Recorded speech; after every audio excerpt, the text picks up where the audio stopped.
최근 정치적 불확실성이 심화하면서 단기간 환율이 급등했습니다. 이에 따른 지역 수입업체 어려움이 커지고 있는 가운데 피해 업체에 대한 금융 지원이 필요하다는 목소리입니다. 부산시와 국토교통부, 한국토지주택공사가 노후 계획도시 지구로 선정된 해운대에서 지역 주민들의 정비 사업에 관한 이해를 높이기 위한 찾아가는 미래도시 지원센터를 운영했습니다. 광안대교의 무정차 요금 부과 시스템인 스마트 톨링 시스템이 내년 2월 1일부터 본격 시행됩니다.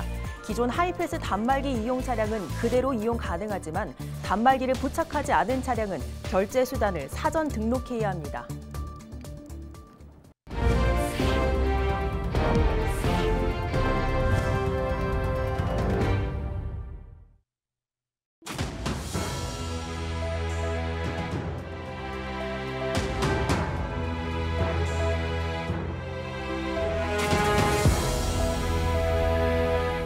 시청자 여러분 안녕하십니까? 헬로TV 부산 뉴스입니다.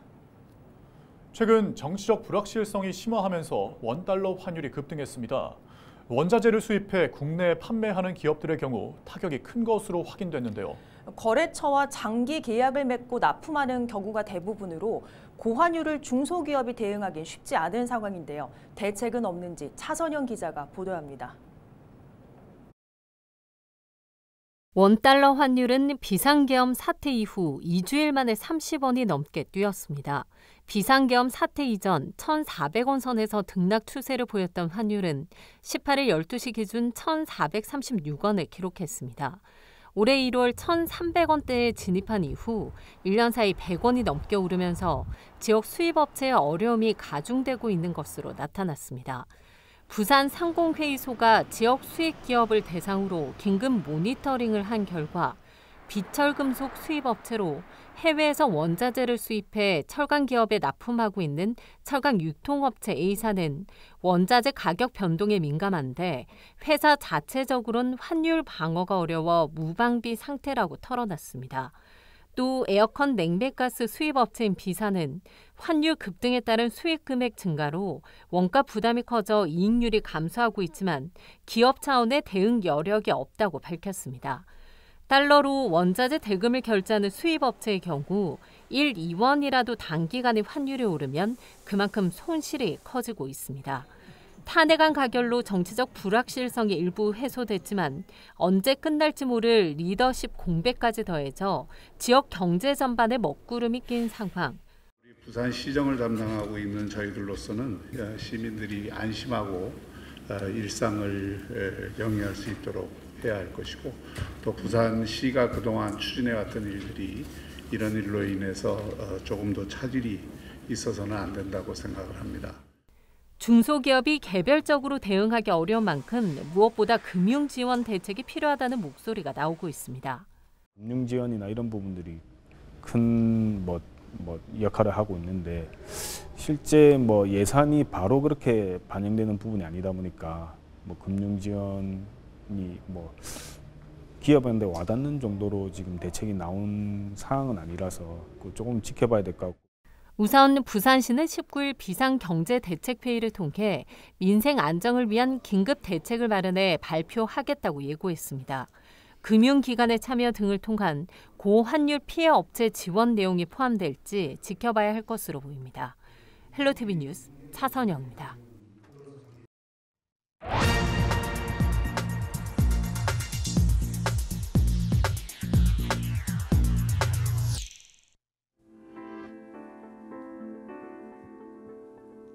반헌법적 비상계엄을 선포하고도 퇴진을 거부하고 있는 윤석열 대통령. 결국 내란죄 혐의로 수사 대상이 되었고 헌법재판소의 결정을 기다리는 신세가 되었는데요. 그런데 비난의 화살이 엉뚱한 곳으로도 향해 무고한 피해자도 발생했습니다. 서울 은평구에 있는 충암고등학교 이야기입니다. 이번 비상계엄 선포와 실행을 주도하거나 적극 가담한 고위 인사 가운데 충암고등학교 출신이 다수 있죠. 윤석열 대통령을 비롯해서 당시 현직이었던 김용현 국방부 장관, 여인형 국군 방첩사령관, 박종선 777 사령부 수장, 이상민 행정안전부 장관 등입니다. 이른바 충암고 라인이 계엄을 주도한 것 아니냐는 분석이 제기되자 엉뚱하게 충암고등학교에 비난 전화가 빗발쳤다고 합니다. 충암교 학생들에게 시비를 거는 사람들도 적지 않았다고 하는데요. 교장 선생님의 말을 들어보시겠습니다. 뭐 또래 친구들한테 이제 받는 지네들끼리의 언어로의 조롱이나 이런 것들은 애들 서로 아는 사이들이니까 괜찮은데 이제 어른들이 이제 버스나 식당이나 너네 학교는 왜 그 모양이냐, 너네 선배들 도대체 뭐 하는 거냐, 계엄고로 이름을 바꿔라. 그러자 견디다 못한 충암고 학생회가 입장문까지 발표하며 호소했습니다. 대통령과 논란의 인물들은 충암고를 졸업한 지 40년이나 지난 졸업생이며 현 재학생들과는 아무런 관련이 없다고 말이죠. 특히 대통령의 비상계엄 선포는 나라를 혼란에 빠뜨린 잘못된 행위였다고 지적하는 것도 잊지 않았습니다. 그러면서 학생들에 대한 폭언과 협박 그리고 교무실의 항의 전화를 중단해달라고 호소했습니다. 그런데 학교와 학생들의 피해가 알려지자 이번에는 거꾸로 된 항의 전화에 시달리기도 했다고 합니다. 너희가 대통령을 지켜줘야지 모교가 그래서 되느냐는 것이었다는 건데요. 학생들이 무슨 죄가 있겠습니까? 엉뚱한 혐오가 또 다른 피해를 낳습니다. 온 나라가 어수선한 지금 더 이상 무고한 피해가 나오지 않도록 무분별한 혐오는 없어야겠습니다. 데스크의 눈이었습니다. 18일 부산시와 국토교통부, 한국토지주택공사가 함께 해운대구 좌사동 문화센터에서 찾아가는 미래도시 지원센터를 운영했습니다. 이번 찾아가는 미래도시 지원센터는 노후 계획도시 지구로 선정된 해운대 지역 주민들의 정비 사업에 관한 이해도를 높이기 위해 마련됐습니다. 이날 센터에서는 정비사업 전문가 강연과 함께 한국토지주택공사의 1:1 대면 상담이 이루어졌습니다. 부산시는 노후계획 도시 정비 사업에 대한 주민과 소통을 강화하기 위해 찾아가는 미래도시 지원센터를 주기적으로 운영할 예정입니다. 광안대교의 무정차 요금 부과 시스템인 스마트 톨링 시스템이 내년 2월 1일부터 본격적으로 시행됩니다. 기존 하이패스 단말기 이용 차량은 그대로 이용할 수 있으며 단말기를 부착하지 않은 차량은 광안대교 사전 등록 홈페이지에서 결제 수단을 사전 등록하거나 자진 납부로 통행료를 낼 수 있습니다. 부산시는 하이패스나 사전 등록 서비스를 이용하는 차량에 대해서는 차종별로 100원을 할인하는 요금 할인 제도도 함께 시행한다고 밝혔습니다. 18일 부산 상공회의소가 글로벌 허브 도시 부산의 비전과 전략이라는 주제로 제268차 부산 경제포럼을 열었습니다. 강연자로 나선 박형준 부산시장은 글로벌 허브 도시 부산은 수도권 일극주의를 극복할 대한민국의 새로운 성장 동력이자 혁신 균형 발전 전략이라고 강조했습니다. 이와 함께 박 시장은 부산이 가진 장점과 잠재력을 끌어올려 허브 도시로 도약할 수 있도록 최선을 다하겠다고 밝혔습니다. 한편 글로벌 허브 도시 특별법 연내 국회 통과는 탄핵 정국으로 사실상 힘든 상황이 됐습니다. 더불어민주당 내 조직인 더민주 부산혁신회의가 국민의힘 부산시당 소속 선출직 공무자들에게 부산 시민들에게 사과하고 탄핵 심판에 협력할 것을 촉구했습니다. 더민주 부산혁신회의는 18일 기자회견을 열고 국민의힘 소속 시의원들이 앞다퉈 비상계엄을 옹호하고 국회의원들은 탄핵 표결에 제대로 참여하지 않아 부산 시민의 자긍심에 상처를 남겼다며 국민의힘 선출직 공직자들에게 사과를 촉구했습니다. 이와 함께 노골적인 헌법재판소 구성 지연과 심판을 방해하려는 탄핵 반대 행위를 중단하고 빠른 시일 내에 내란을 극복해 민주주의를 회복해야 한다고 강조했습니다. 한편 박형준 부산시장과 이재성 더불어민주당 부산시당 위원장은 18일 긴급회동을 열고 지역 현안과 경제, 민생에 대한 협력 방안을 논의했습니다.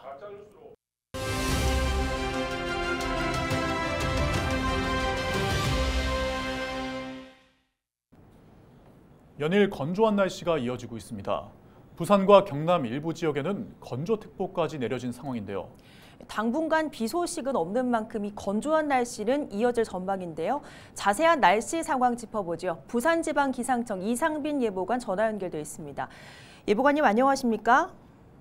네, 안녕하세요. 부산지방기상청 예보관 이상빈이라고 합니다. 네, 부산과 경남 지역 일부에 건조특보가 내려지는 등 정말 건조한 날씨가 이어지고 있습니다. 부산, 경남 날씨 한번 짚어주시죠. 네, 건조특보 중 건조주의보는 실효습도 35% 이하의 상태가 2일 이상 지속될 것으로 예상될 때 발표되는데요.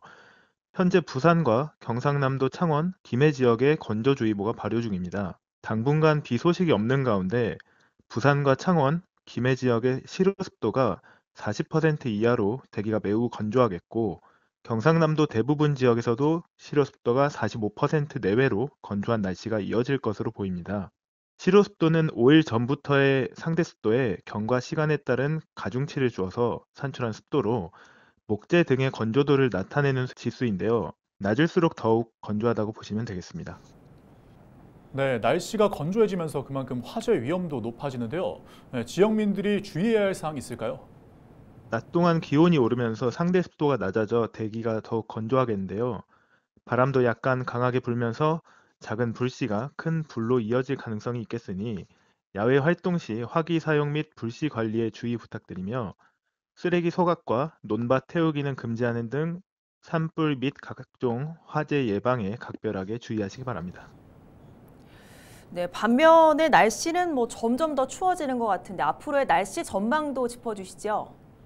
이번 주 부산과 경상남도 지역은 서부 내륙 지역을 제외하면 대체로 맑은 날씨를 보이겠는데요.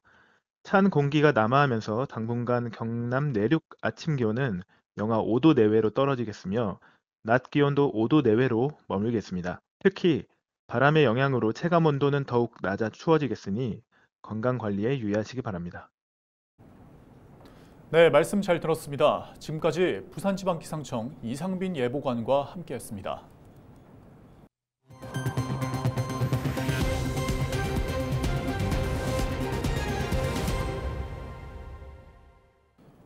부산시가 내년도 고향사랑 기부제 답례품으로 모두 24개 품목을 확정했습니다. 이번에 선정된 품목 중에는 공영 텃밭 분양권, 금년산 청소년 수련원 숙박시설 할인권, 온천 이용권 등 모두 6개가 신규로 선정됐습니다. 시는 답례품 공급업체 선정이 완료됨에 따라 업체와의 협약 체결 등 필요한 절차를 추진해 기부자에 대한 답례품 제공에 차질이 없도록 할 예정입니다. 고향사랑 기부제는 지역경제 활성화 등을 위해 개인이 거주지 외 지방에 기부하는 제도로 기부자는 세액공제와 함께 기부 금액의 30% 이내에 해당하는 답례품을 받을 수 있습니다. 부산시가 내년 10월 부산에서 개최되는 제106회 전국체육대회와 제45회 전국장애인체육대회의 개폐회식 행사의 기획과 연출을 구상하는 총감독에 박할린 공연연출가를 위촉했습니다. 이번 위촉으로 박할린 총감독은 개폐회식의 기획과 연출을 총괄하고 세부 운영과 대회 협력 등을 맡아 부산의 정체성과 미래 비전을 담은 감동적인 무대를 선보일 예정입니다.